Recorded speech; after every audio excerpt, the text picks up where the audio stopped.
पुस्तक का नाम धनवान बनने की गुप्त रहस्य, लेखक वेद मूर्ति पंडित श्री राम शर्मा आचार्य। ऑडियो 6। शीर्षक है नौकरी।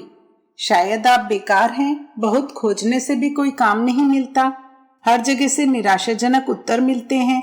सोचते हैं कि आपको दुर्भाग्य ने घेर लिया है, व्यापार के लिए पूंजी नहीं, भूखों मरने की नौबत आ गई है। कुटुंबी और मित्रगण ताना देते हैं और निरादर करते हैं। यदि इस स्थिति ने आपको चिंतित कर रखा है तो और अधिक अपने को दुखी मत बनाइए और कुछ क्षण बैठकर हमारी बातों को ध्यान पूर्वक सुन लीजिए। क्या आप समझते हैं कि दुनिया में काम की कमी हो गई है या आदमियों की जरूरत नहीं रही है? यदि ऐसा समझते हैं तो भूल करते हैं। दुनिया में बहुत काम पड़े हैं और हर जगह आदमियों की बड़ी भारी जरूरत है। हमें अनेक श्रीमान मनुष्यों से मिलने का अवसर मिलता है। वे सदा यही रोना रोते हैं कि क्या करें साहब, कोई आदमी ही नहीं मिला। आदमी के बिना सारे काम अधूरे पड़े हुए हैं। किसी को यदि वास्तव में कोई आदमी मिल जाता है तो वह उसे हीरे की तरह प्राण प्रिय समझकर रखता है। एक बड़े आदमी को कुछ आदमियों की जरूरत थी। उसने पत्रों में आवश्यकता छपवाई। नियत तारीख पर सैकड़ों उम्मीदवार आए। मालिक ने बारी बारी से सबको बुलाया। उम्मीदवार लोग बीए, एमए के प्रमाण पत्र दिखाते थे, पर उसने उनकी ओर निगाह भी ना उठाई और सिर्फ उनकी चाल ढाल तथा चेहरे के भावों पर दृष्टि डाली। जब सबसे मुलाकात हो चुकी तो उसने उन सबों को यह कहकर अहाते से बाहर निकलवा दिया कि यहाँ आदमियों की जरूरत है, वन मानुषों की नहीं।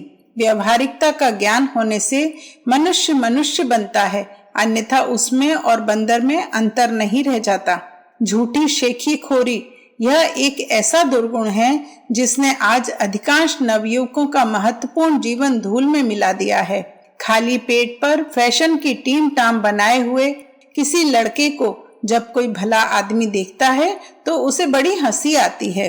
फैशन ही नहीं, दिमाग भी उनका साहब बहादुर हो जाता है।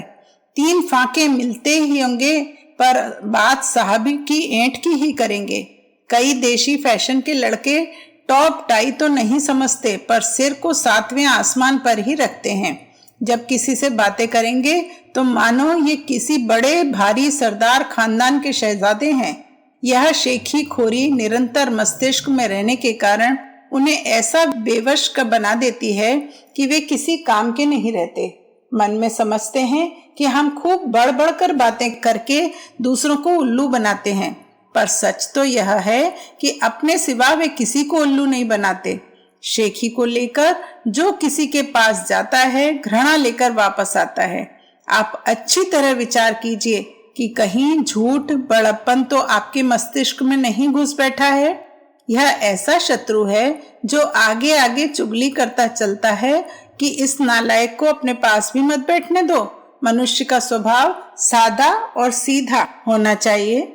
आत्मविश्वास, सच्चाई और विनय, इन गुणों को अच्छी तरह अपने स्वभाव में सम्मिलित कर लो।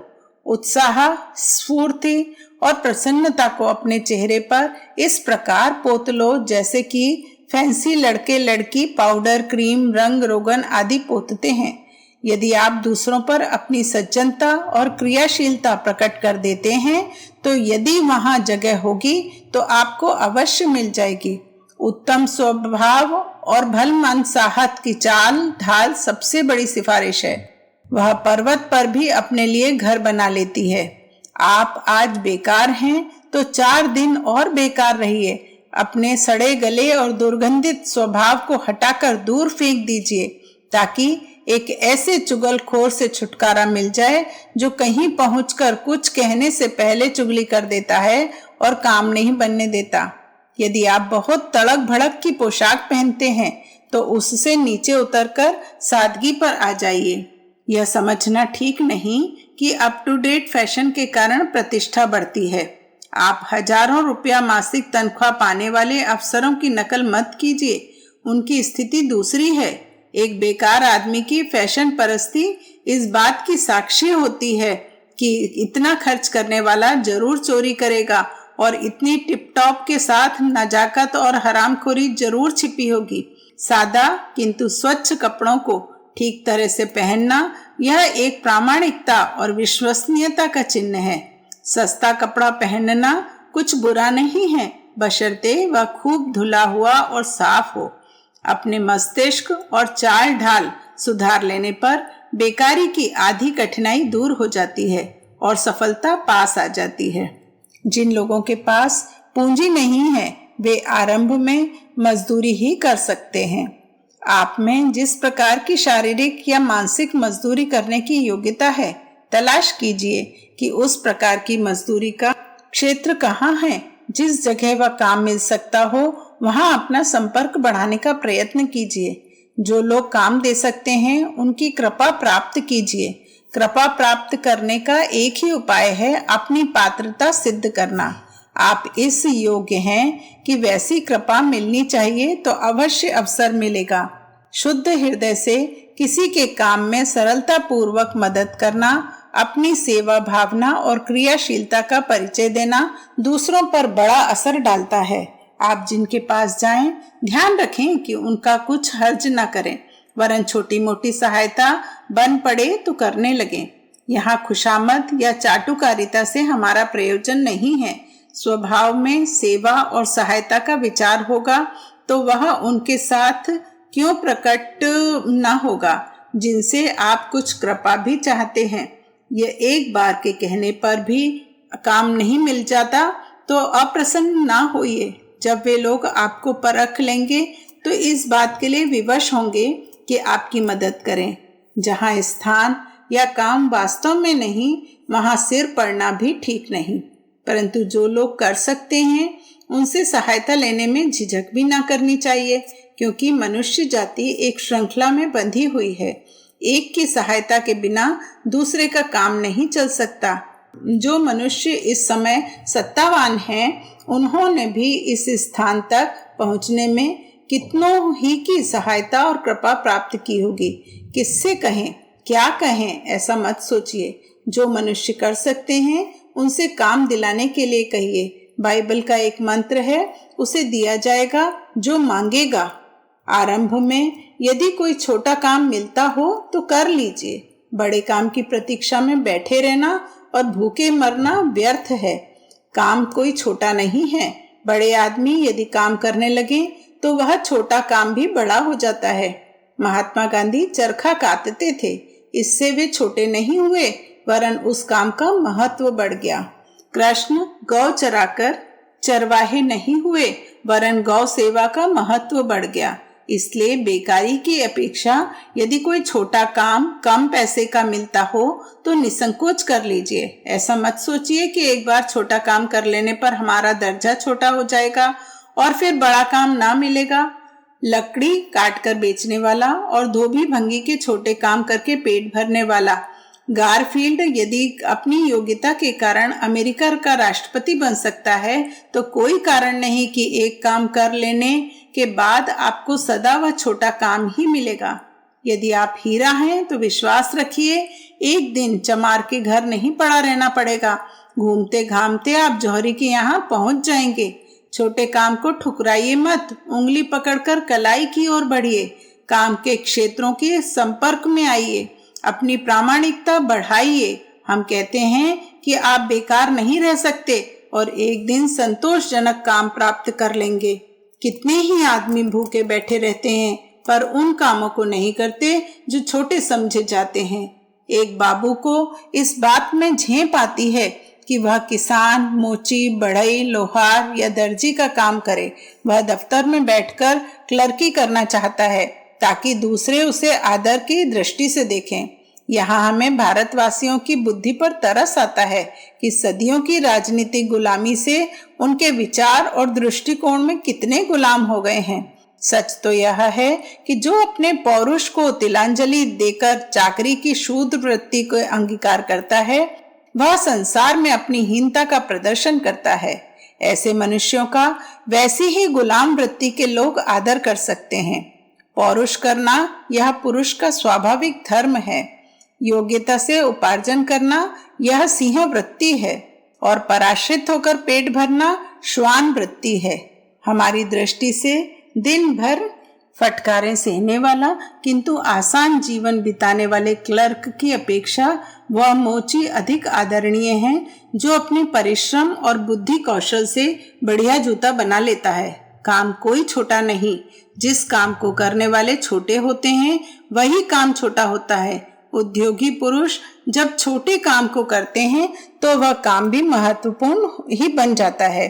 यदि आप बेकार हों तो जरा भी मत झिझकिए कि छोटा काम कैसे करें।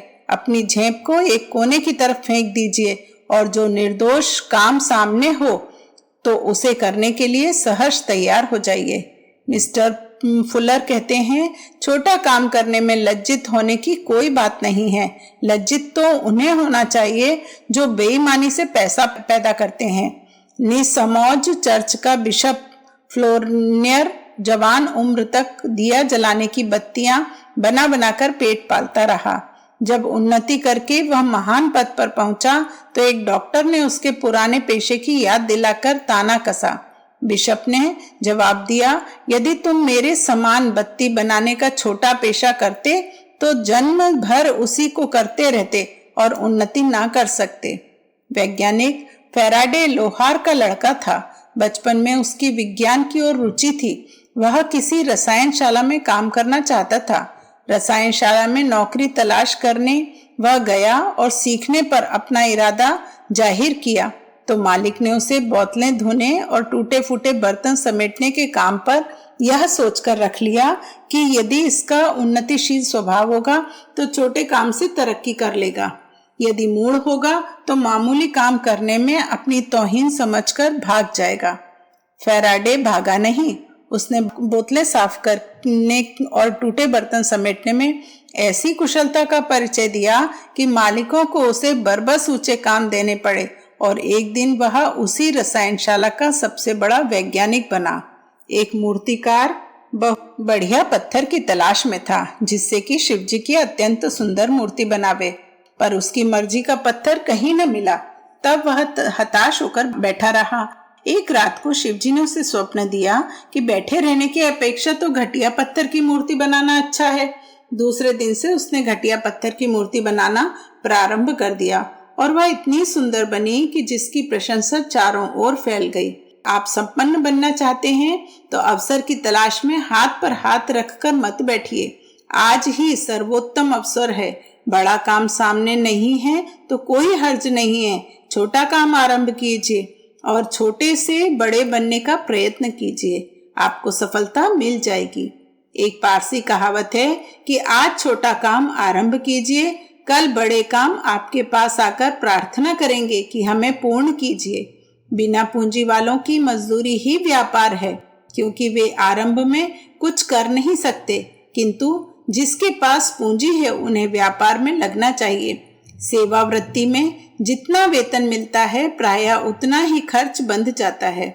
बहुत ही कम ऐसे उदाहरण मिलेंगे जो नौकरी के द्वारा बिना चोरी किए हुए ही धनवान बन गए हों। मजदूरी में आराम से पेट भरा जा सकता है, पर संपत्ति जमा नहीं हो सकती। कहा गया है कि व्यापारे वसते लक्ष्मी, लक्ष्मी का व्यापार में निवास है। जो वस्तु जहाँ है वह वहीं से प्राप्त हो सकती है। अर्थाभाव के कारण मजबूरी हो अथवा किसी आदर्श या उद्देश्य की पूर्ति के लिए निर्वाह मात्र पर गुजारा कर रहे हों तो बात दूसरी है।